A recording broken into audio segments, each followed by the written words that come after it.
श्री संत जगद्गुरु तुकाराम महाराज यांचा जो अभंग आहे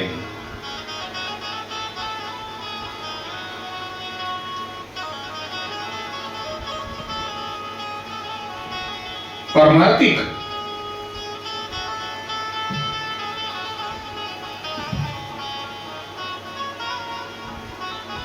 बाबतीत महाराज बोलतात, महाराज म्हणतात परमार्थ कसा करावा.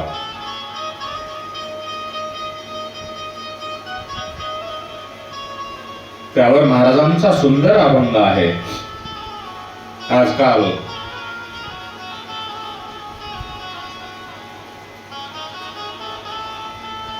एखाद्या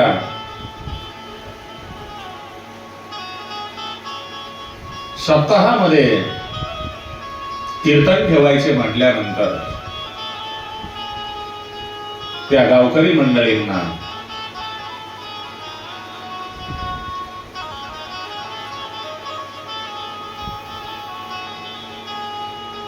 बऱ्याच गोष्टींना सामोरे जावे लागते.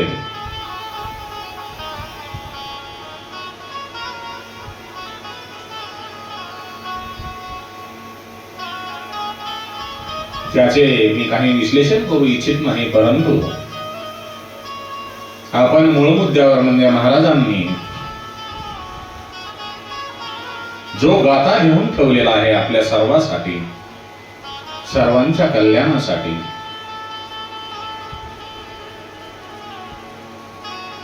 गाथ्यातील 1130 क्रमांकाचा जो अभंग आहे महाराजांचा, जेथे कीर्तन करावे, जेथे कीर्तन करावे तेथे अन्न न सेवावे, बोका लावू नये बाळा बाळ घालू नये गळा, बोका लावू नये भाळा माळ घालू नये गळा, तट वर्षभाषी दाना तृण मागो नये जाना, तुका मने द्रव्य घेती देती तेही नरका जाती, तुका मने द्रव्य घेती देती तेही नरका जाती. मायबापांनो,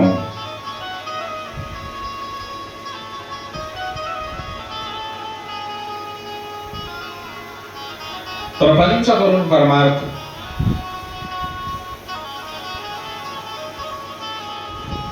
अवश्य करायला पाहिजे. प्रपंच सोडून परमार्थाकडे वळू नका असे महाराजांनी कधीही सांगितलेले नाही.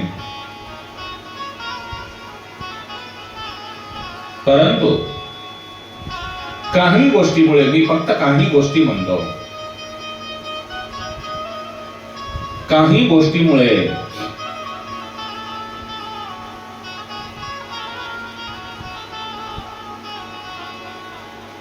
फार कमी प्रमाणामध्ये धार्मिक कार्यक्रमांचे आयोजन होत आहे, कथा कीर्तने कमी होत आहेत. याचे कारण आपणाला सर्वांना माहित आहे. त्यामुळेच महाराज म्हणतात, मी इतर गोष्टीबद्दल काही बोलणार नाही, परंतु महाराज जे अभंगामधून मार्गदर्शन करतात, सल्ला देतात, त्यावरच आपण विचार करू. महाराज म्हणतात, महाराज मंडळींनी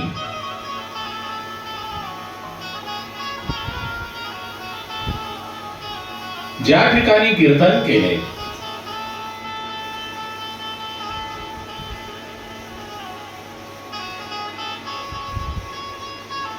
त्या ठिकाणचे अन्न सुद्धा सेवन करू नये.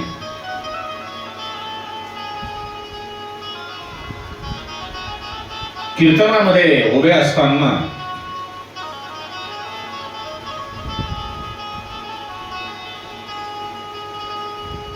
आपण कीर्तन करत असताना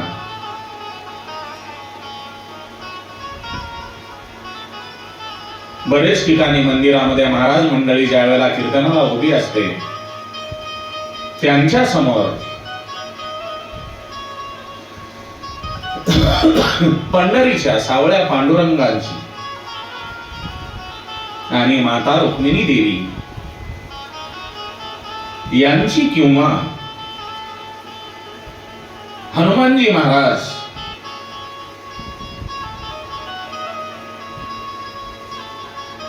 यांची मूर्ती उभी असते. आपण त्यांच्या समोर त्यांची प्रार्थना करून कीर्तनाला सुरुवात करतो. परंतु माळ मात्र फुलांची माळ ती भगवंताच्या गळ्यामध्ये न पडता महाराजांच्या गळ्यामध्ये पडते. तुकाराम महाराज म्हणतात,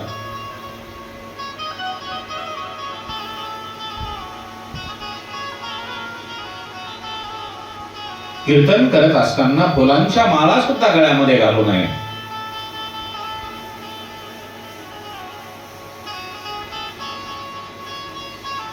महाराज म्हणतात तिथे बोका सुद्धा लावू नये.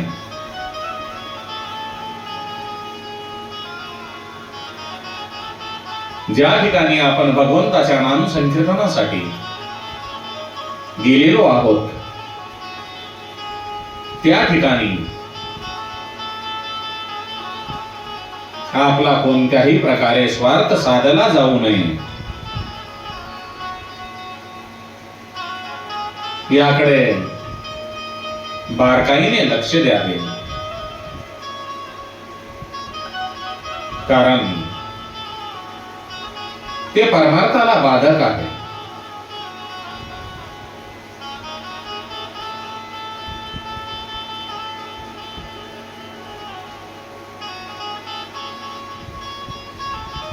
ज्या परमात्म्याच्या समोर आपण मंदिरामध्ये उभा टाकून आपण कीर्तन करतो,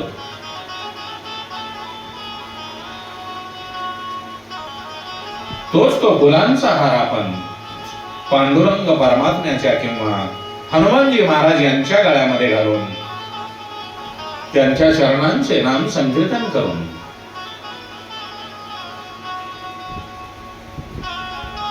माझे वैयक्तिक मत आहे असे आपण करावायला पाहिजे. महाराजांनी तर आपल्याला अभंगामध्ये स्पष्ट असे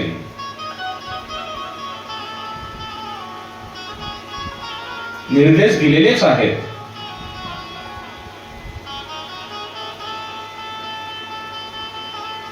पुढे महाराज अभंगाच्या शेवटच्या कडव्यामध्ये म्हणतात, तुका मने देती, तुका मने द्रव्य घेती देती, तेही नरका जाती.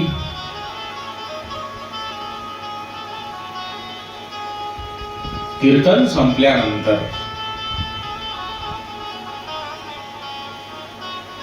आपण जे द्रव्य घेतो, घेणारे आणि द्रव्य देणारे सुद्धा दोघेही नरकामध्ये जातात असे तुकाराम महाराज आपल्या अभंगामधून स्पष्ट सांगत असून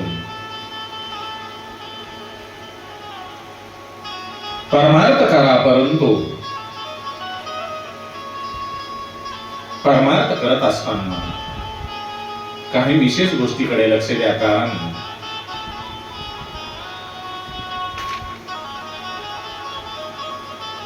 नाथ महाराजांनी आपल्या हरिपाठाच्या अभंगामध्ये जसा एक अभंग आलेला आहे, आवडीने भावे हरी नाम घेशी. नाथ महाराज म्हणतात, आवडीने भावे हरिनाम घेशी, तुझी चिंता त्याशी सर्व आहे. नको खेद करू कोणत्या गोष्टीचा, पती लक्ष्मीचा जाणत असेल. काय सुंदर अभंग आहे. बाबांनो, ज्या भगवंतानी, ज्या नारायणांनी आपणाला जन्माला घातलेले आहे, त्यानेच आपल्या जीविताची हमी पण घेतलेली आहे. म्हणूनच महाराज म्हणतात, आवडीने भावे हरिनाम घेसी, तुझी चिंता त्याची सर्व आहे.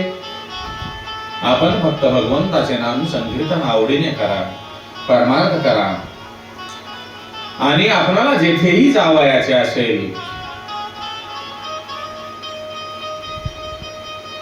अवश्य द्रव्य घ्या, परंतु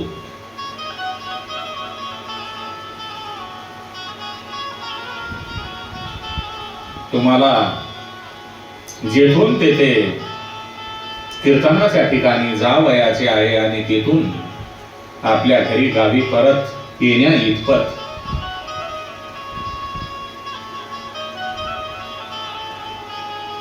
सेवा, फक्त सेवा असते आणि ती सेवा करण्यासाठी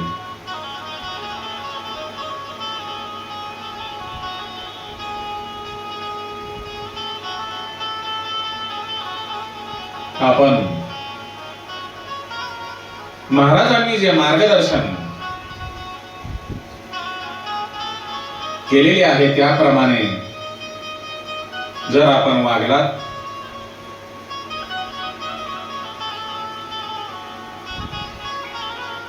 तर परमार्थामध्ये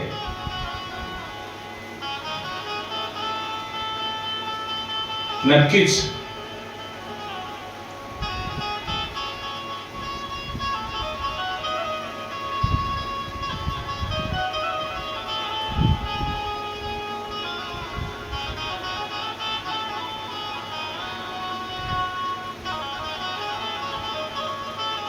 परमगती प्राप्त झाल्याशिवाय राहणार नाही.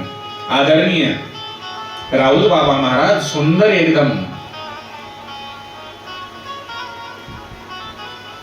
गाथ्यावर चिंतन करत असतात.